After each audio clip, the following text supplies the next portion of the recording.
Olá pessoal, sejam bem-vindos a mais uma videoaula. Nessa videoaula a gente vai fazer de fato a conexão com a nossa API, enviando os dados aqui do formulário de cadastro para realizar de fato o cadastro ali de um novo usuário no nosso sistema. E aí para isso, eu disponibilizei uma API pública aqui para vocês acessarem. Então deixa eu mostrar aqui a documentação dela. Então é a nossa Conecta IFCE API e ela vai ficar disponível nesse endereço aqui, galera. Ó, conecta-ifce-api.proflucasmentes.com.br. Acessando aqui /docs, vocês conseguem visualizar aqui essa documentação. Essa API ainda está sendo aprimorada, tá, gente? Eu ainda estou trabalhando em cima dela e aí atualizando aqui a documentação também. Mas para essas primeiras práticas que vão exigir essa comunicação com a API, né, principalmente agora para cadastro de usuário, para login, né, esse fluxo de autenticação, já está funcional. Então vamos lá, nós vamos precisar realizar o cadastro de um usuário, é isso que a gente quer, através do nosso formulário de cadastro de usuário, beleza? Então aqui na nossa API nós temos o recurso auth, que é justamente o que a gente vai precisar nesse momento, e aí nós temos aqui o endpoint auth register, dá um zoom aqui, e aí vamos dar uma olhadinha aqui, como esse endpoint ele está implementado lá, né, qual o contrato que a gente tem que seguir aqui, tá? É um API REST, certo? Então a gente vai mandar dados ali por meio de JSON, né? E, enfim, via HTTP, então seguindo aí o estilo arquitetural REST. E nesse endpoint auth register, nós vamos precisar mandar aqui no corpo dessa requisição essas informações aqui relativas a um novo usuário, né? O primeiro nome, né? O nome, sobrenome, first name, last name, na verdade. Um handle aqui, que seria o nome de usuário, né? Para identificar exclusivamente ali um usuário dentro da plataforma. Um e-mail, a senha, o vínculo dele ali, né? O role, se é estudante, técnico ou docente. O campus. E aí veja que a gente tem que mandar um ID do campus. Eu vou já explicar como é que a gente vai fazer isso daqui. Eu já deixei 3 campi já pré-cadastrados aí no banco de dados. E a ideia é que a gente, assim que o usuário acessar aquela página de cadastro, a gente faça uma requisição lá para nossa API para pegar essa lista de camp para colocar dentro do select. E aí o valor associado a cada opção dentro desse select de campos vai ser justamente o ID dele. E aí quando a gente enviar isso para o servidor, a gente vai estar enviando o ID do campus. E por fim, o curso. Sendo que esse curso aqui, ele só deve ser enviado quando o role for student.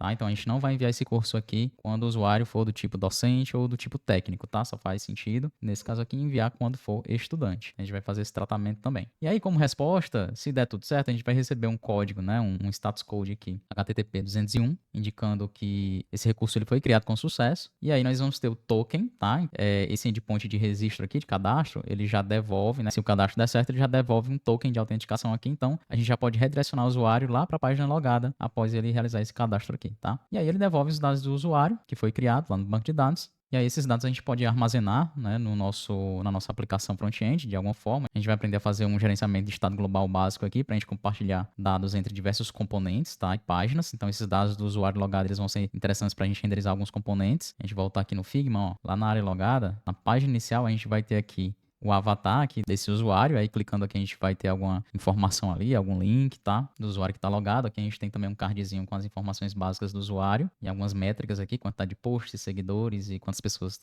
esse usuário está seguindo, enfim. Então, são informações do próprio usuário. Então, a gente vai precisar dessas informações em vários locais, né? Inclusive lá na página de perfil também do usuário logado, quando ele acessar o perfil dele. E aí, nesses casos, veja que a gente precisa compartilhar dados entre diferentes páginas, entre diferentes componentes. E aí a gente vai ter que recorrer a alguma estratégia de gerenciamento global desse estado. A gente vai ter uma aula só para falar sobre esse assunto, mas já fica aqui o gancho. Beleza? Então esse é o processo. Vamos lá. Vamos preparar essa requisição aqui para a API com base nos dados que a gente coletou e validou lá no formulário de cadastro. Pegar lá da API. E se o usuário for criado com sucesso, a gente vai armazenar esse token aqui no local storage para que a gente possa trabalhar com requisições aí autenticadas, né, para recursos protegidos. Lembrando que aqui é um token JWT. A gente está utilizando a autenticação baseada em tokens JWT. Bom, pessoal, vamos lá. De início, a gente vai ter que fazer algumas alterações lá no nosso esquema, tá? Para refletir esse formato aqui que a API espera receber. Então, vamos dar uma olhadinha lá. Então, veja que aqui no nosso esquema, nós não definimos, por exemplo, o handle, né? Que é o nome de usuário. Os demais, eu acho que tá tudo ok, né? First name, last name, e-mail, password, role, campus. E o curso também, né? Falta a gente definir o curso aqui. Ok, vamos lá. Então, ó, logo após o last name, eu vou definir aqui o handle. E aí eu vou querer que ele seja um string, o método print. Vou definir um mínimo aqui de 3 caracteres. E aí eu digo aqui que esse random ele deve ter pelo menos 3 caracteres. Então o nome, esse random aqui é o nome de usuário, tá? Nome de usuário deve ter pelo menos 3 caracteres. Beleza. Eu já vou retirar esses optionals que nós tínhamos colocado aqui para teste, né? A gente vai querer que todos esses campos aqui sejam obrigatórios. O único optional mesmo que vai ter é o curso, porque somente o estudante vai ter essa opção de informar um curso ali, né? Beleza. Aí aqui, após o campus, eu vou definir o esquema de validação para o curso. Então, course vai ser uma string. Aí vamos usar o método trim também. E eu também vou definir um mínimo de 3 caracteres aqui. E aí aqui vai ser o nome do curso. E aqui sim, ele vai ser optional, né? Ele vai ser um campo opcional. Aqui no campus, pessoal, como eu mostrei lá, nós vamos ter que enviar um ID. E esse ID, a gente vai antes, né, buscar a lista de campos, a lista de camp, né, disponível lá na API. E esse ID lá, ele está configurado como string. Então, simplesmente a gente diz aqui que esse campus aqui tem que ser um string, então non-empty aqui.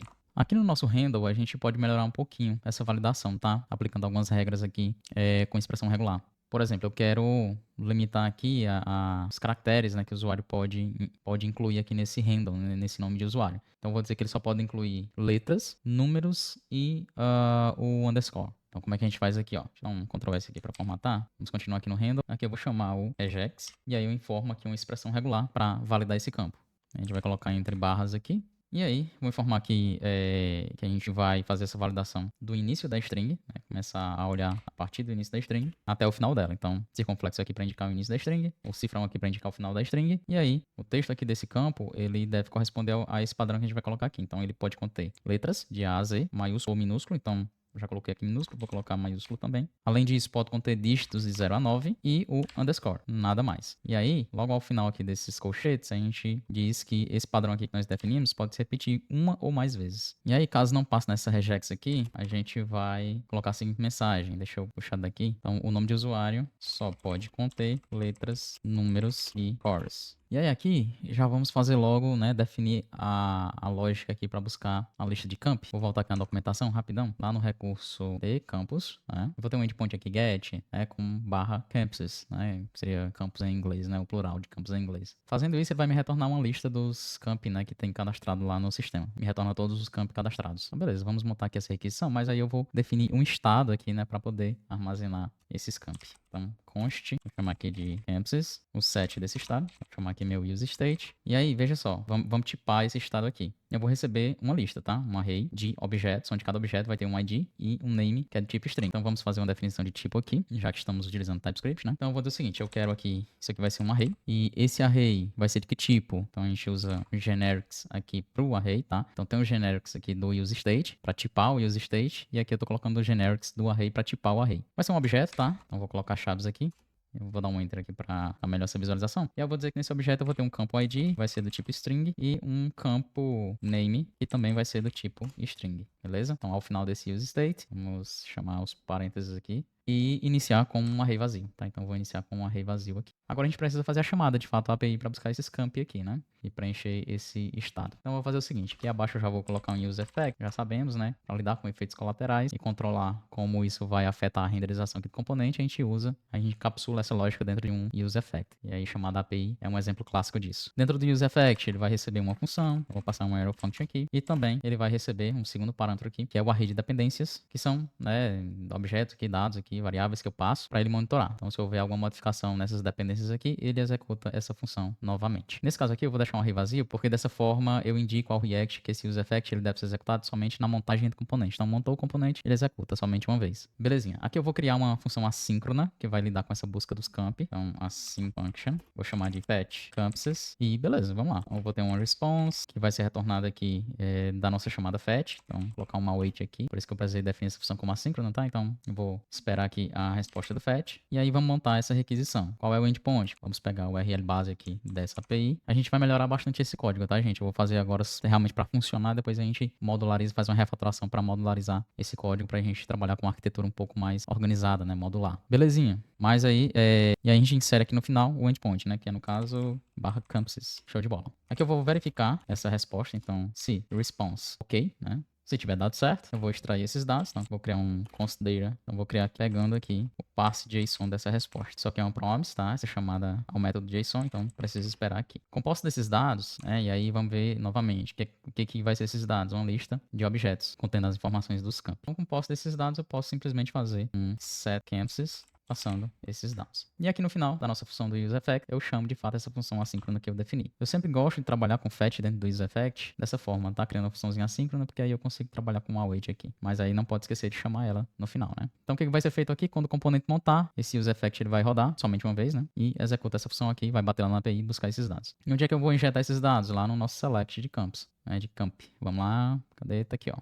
Não é esse aqui. Então, olha só, ao invés de deixar estático aqui, o que que eu vou fazer? Eu vou verificar se tem alguma coisa lá no meu estado, né, de campuses. Se tiver alguma coisa, a gente percorre esse array. Então, campuses.map, cada interação eu vou chamar aqui de campus, certo? E aí, o que que esse map vai retornar para cada campus? Vai retornar um JSX com aquela estrutura do select item, né? Então, aqui sim a gente cria o select item, onde o value desse select item vai ser o ID, porque o que eu vou ter que enviar para a API quando eu for criar um novo usuário é o ID do campus, né? Aqui. Então, a gente pega aqui do nosso campus.id. E aqui dentro do select item, que é o texto que eu quero que apareça, aí eu chamo campus.name, belezinha. Aqui nesse select item, a gente tem que passar também a propriedade key, né? Isso aqui eu já comentei. É uma exigência, uma restrição aí do React, né? Para ele poder diferenciar um elemento de outro aqui dentro de uma renderização de uma lista. E aí, como chave, a gente pode usar o próprio ID do campus, tá? Vai ser único, então vai servir. Belezinha. Então, quando vai isso aqui para formatar, show de bola. Vamos testar isso daqui? Então, npm rundev. Vamos acessar aqui a página de cadastro e vamos ver aqui, hora da verdade. Opa, já buscou aqui, hein? Boa Viagem, Fortaleza e tal. É justamente esses campos que eu tinha cadastrado lá. Agora a gente tem que incluir os demais campos aqui do formulário. Nós vamos precisar enviar para a API, né? Seria o handle, lá para o nome de usuário, e o curso, que nesse caso só deve aparecer quando o vínculo aqui ele for estudante, tá? Então vamos fazer isso. E aí, basicamente, ó, a gente vai... Vou pegar aqui alguma estrutura que já tem pronta. No caso aqui, vou pegar essa div aqui com o grupo de label mais input para o nome e vou colocar antes aqui do e-mail institucional. E vamos alterar aqui. Então aqui vai ser nome de usuário, ID aqui handle, que vai ser o mesmo name que eu vou passar aqui no register desse componente. Então, handle. Aqui no placeholder vou ajustar, esse é o nome de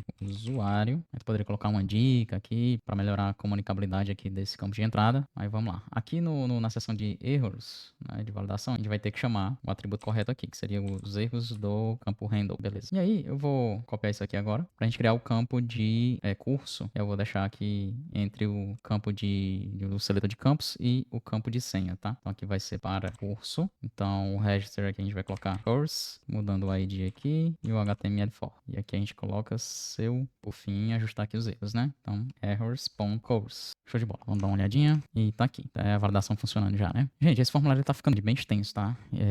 Eu vou fazer dessa forma até para mostrar como trabalhar com o gerenciamento de formulário um pouco mais complexo, né? Inclusive, a gente vai ter uma renderização condicional aqui. Eu só quero que esse campo curso apareça quando o vínculo, né, for marcado como estudante. Se for marcado como docente ou técnico, eu não quero que ele apareça. Mas daria para trabalhar melhor, né, esse onboard aqui, tá? Então, de repente, pensar em pegar só o nome ali, e-mail, né, e senha. E aí, já dentro lá da área logada, pede para o usuário atualizar o perfil com umas outras informações, né? Para fazer um onboard aqui mais a passo, mais gradual. Mas, enfim, eu só fazendo esse comentário aqui, esse parênteses, mas vamos trabalhar aqui com o nosso formulário do jeito que está. Daria pra gente trabalhar um pouquinho também com o layout aqui desses elementos, então colocar o select de vínculo ao lado do select de campos, né, que são textos pequenos, né, então daria para ficar, mas fica aí como um desafio, né, uma atividade extra aí para vocês, tá? Vamos lá.